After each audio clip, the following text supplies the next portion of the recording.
السلام عليكم ورحمة الله تعالى وبركاته. تحية لجميع المتابعات المتابعين الكرام أينما كنتم، كنتمنى تكونوا بخير وعلى خير وانتم كتابعونا في هذا الفيديو.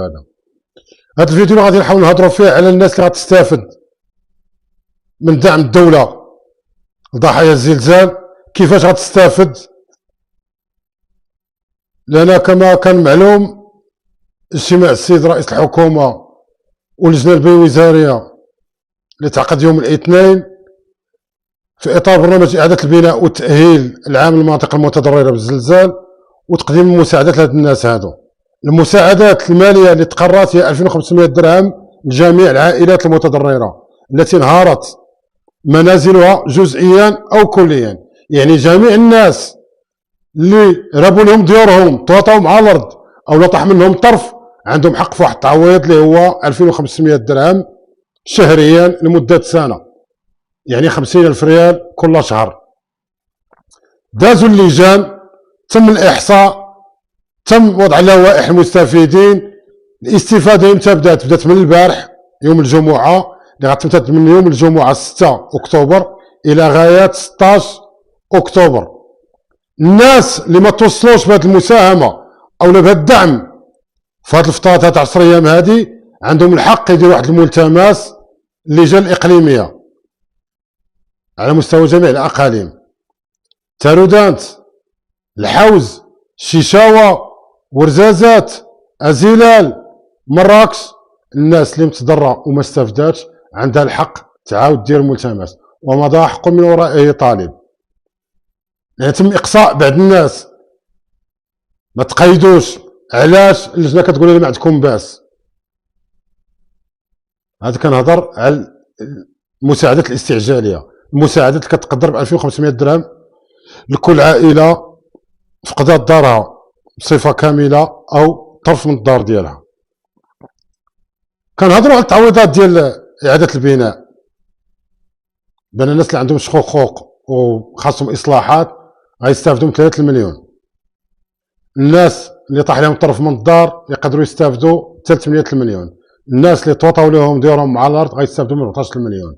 هذا مازال في الدراسة، مازال دراسة تقنية، مازال دراسة من الناحية المعمارية والتقنية هي اللي غتخرج لنا هذا البلان هذا وهذا التصميم هذا ويمتى غادي نبداو. لكن الآن اللي تيهمنا هو هاد الناس اللي غتستافد. واش كلشي غيستافد؟ اش من معايير داروا هاد اللجان هادو؟ واش كنحس المسؤولية؟ واش تم إقصاء هاد شي بعضين على حساب شي بعضين وعلاش؟ واش هاد الناس غيتنصفوا؟ لأن هاد الناس هادو ماشي الزلزال اللي ضربهم اليوم، الزلزال ضربهم سنين وسنين. هادي الناس ما عندهاش بنية تحتية، الناس ما عندهاش سكن لائق، ما عندهاش مؤسسات عمومية، مرافق عمومية، محرومة من شحال من حاجة سنين وسنين. هادي يا ربي تكون هاد الأزمة هادي ما تمروا ديال الزلزال تفتح عيون المسؤولين على هاد المناطق هادو يشدوا حقهم لأنهم أصوات انتخابية. إذا الإخوة والأخوات الله يجازيكم بخير، وبغيت الفيديو يتعمم. الناس اللي ما استافدوش من الدعم اللي بدا من يوم 6 أكتوبر وغيستمر حتى 16 أكتوبر اللي هو دعم مباشر ديال 2500 درهم شهريا لمدة سنة، ما يفقدوش الأمل. إلى نهار 16 أكتوبر شافوا راسهم ما توصلوش بهذا الدعم هذا بهذا الماندا ديال 2500 درهم يقدموا ملتمس للجان الإقليمية باش تعاود دارس وتقرر في الملفات ديالهم واش هاد الناس عندها الحق تستافد ولا ما عندهاش الحق تستافد. وكونوا على يقين بان الأكثرية غادي تستافد، لكن إلا دفعوا على حقهم، إلا هضروا على حقهم. كاين بعض الإخوان تيسولوا ولا ما قيداتش اللجنة اش ندير؟ عندك الحق تستدعي خبرة، يعني خبير اللي يدير لك التقييم ديال الأضرار ديال المنزل. واش المنزل صالح للسكن؟ واش المنزل تعرض لأضرار؟ واش جزئية ولا خاصها إصلاحات؟ وهاد الشهادة اللي غيعطيك هاد الخبير هذا كتدفعها في الملتمس، أولا كتطلب من اللجنة المعاينة المنزل يجيو يشوفوا، تقدر تدعمها بصور أو مرصوات ديال الفيديو. هذا لكل الإخوان المتضررين. ما تزقلوش هذه الفرصه هذه، كنتمنى كلشي توصل بهذا الاخبار هذا، لان الناس اللي تعوضات من 6 ل 16 ماشي هي كلها اللي متضرره، كاين ناس اخرين اللي ما متضررين وما استافدوش. الطريقه باش يستافدوا غيديروا واحد الملتمس ويقدموه للجان الاقليميه. هذا من جهه. من جهه اخرى الدوله خذات واحد البرنامج استعجالي. اش تيهم الطرقات، توسعه بعض الطرقات اللي الطرقات ما وكلاش العصا اليوم هذا، والطرقات وكلاها سنين وسنين. الطرقات اصلا ما كايناش بنيه تحتيه في هذه المناطق كل اللي ضرب زلزال. غير الزلزال الحمد لله ورا العالم ورا المغاربه هاد الناس فين ساكنين، اش من طرقان عندهم، اش من مرافق عموميه عندهم، اش من سكن عندهم. الناس كانوا محرومين. في هذا الاطار هذا المشروع الاستعجالي يهم في المرحله الاولى توسيع الطرق الرابط بين ويركان وثلاث يعقوب، هذا باقليم الحوز.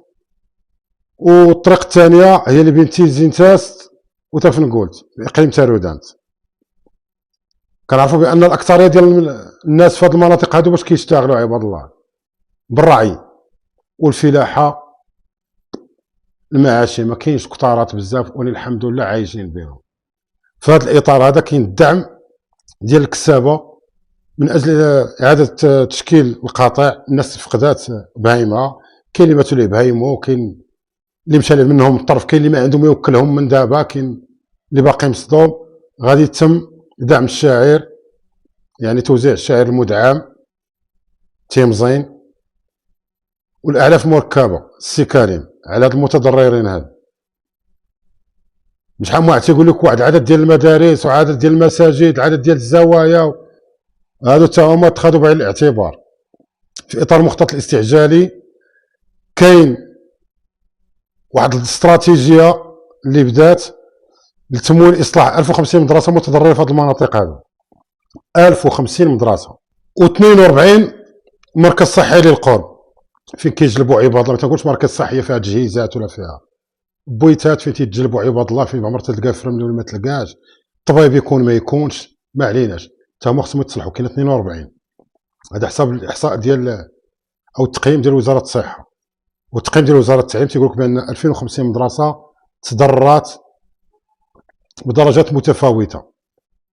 لهذا الغرض هذا تخصصات 250 مليار غادي تهز من الصندوق 126، الصندوق اللي باوامر صاحب الجلاله محمد السادس نصره الله دار هذا الصندوق هذا لاعمار هذه المناطق اللي تعرضات للزلزال. غتهز منهم 250 مليار اللي غتهم اصلاح 1050 مدرسه، 42 مركز صحي،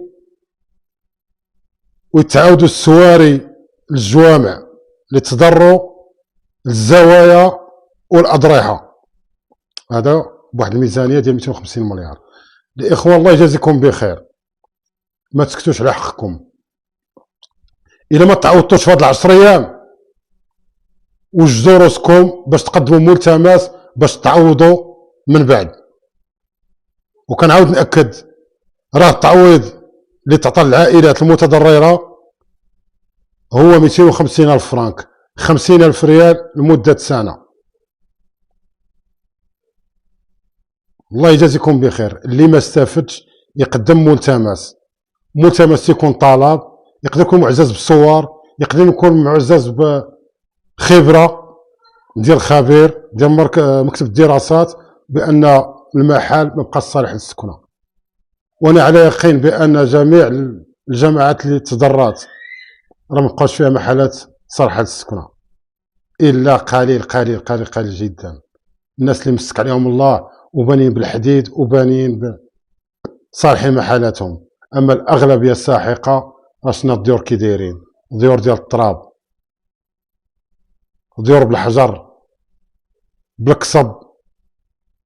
هاد الناس هادو راه هاد المحلات عندهم تيشكلوا خطر عباد الله. وهذه رساله لجميع المسؤولين. هاد الناس هادو راه ماشي تحرموا غير اللي كانوا محرومين سنين وسنين هادي. وهاد الناس هادو الا كانوا تيثيقوا في صاحب الجلاله محمد السادس نصره الله، واي مبادره ما كان صاحب الجلاله واقف عليها راه يمكنش غتنجح. هاد الناس هادو عندهم ولاء وبيعه للعرش العلوي، ماشي للحكومات. ماشي الأحزاب، ماشي الوزراء، ماشي النواب البرلمانيين. هاد الناس كمواطنين ثقتهم في الملك محمد السادس نصره الله وأيده. يا ربي ربي يلحقهم حقهم ويتنصفوا، لأنهم شحال هذا سنين وسنين وسنين وما مغبون عليهم. تحية لكم جميعا أينما كنتم، وكنتمنى الرسالة تكون وصلت.